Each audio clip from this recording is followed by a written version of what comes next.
Hello students, आज इस video में हम बात करेंगे परमेय संख्या या रेशनल नंबर्स के बारे में। तो चलिए शुरुआत करते हैं। स्टूडेंट्स, परमेय संख्याओं के बारे में जानने से पहले अपने को प्राकृत, पूर्ण और पूर्णांक संख्याओं का ज्ञान होना आवश्यक है। तो आइए देखते हैं क्या है ये संख्याएं। स्टूडेंट्स, जिन संख्याओं से अपन गिनती करते हैं उन्हीं संख्याओं को प्राकृत संख्या कहते हैं।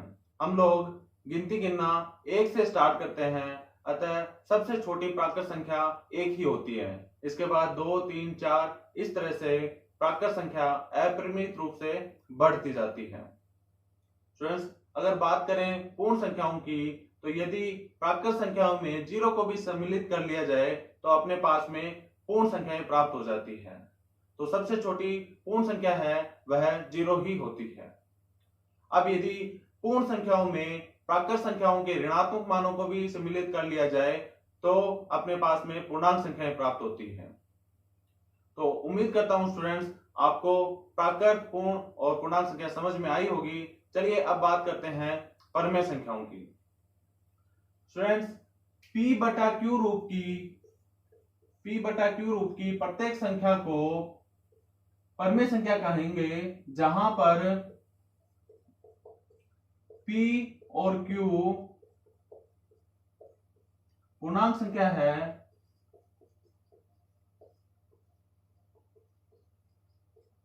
तथा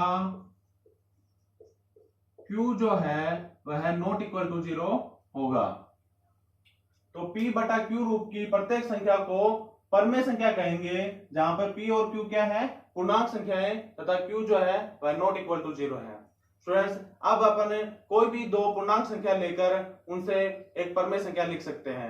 जैसे कि मेरे पास में एक पूर्णांक संख्या है 2 और दूसरी पूर्णांक संख्या है मेरे पास में 5। तो यदि मैं 2 को अंश में लिखूं और 5 को हर में लिखूं तो मेरे पास में एक परमेय संख्या प्राप्त होगी 2/5।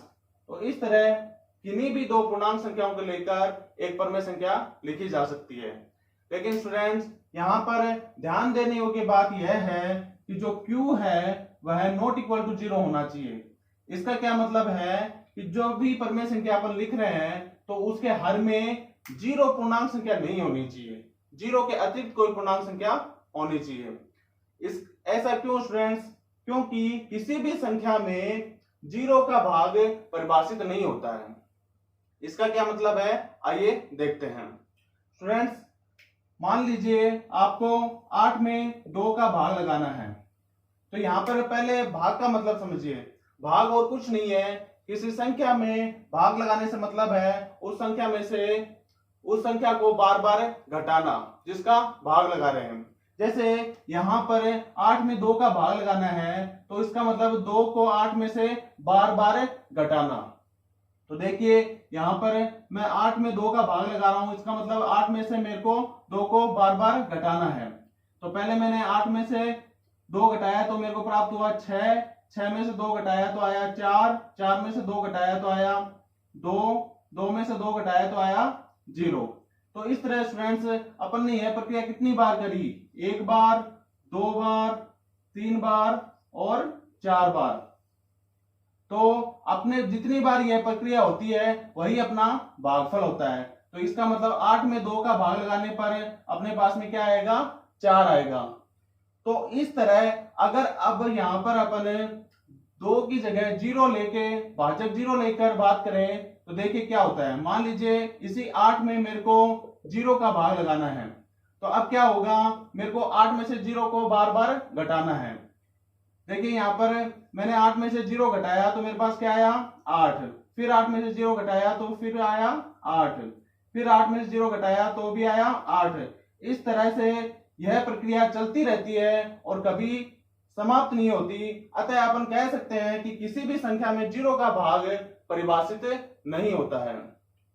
इसलिए जब भी अपन परमेय संख्या लिख रहे हैं तो उसमें यह ध्यान देने योग्य बात है कि जो हर में जो पूर्णांक लिख रहे हैं वह कभी 0 नहीं होना चाहिए।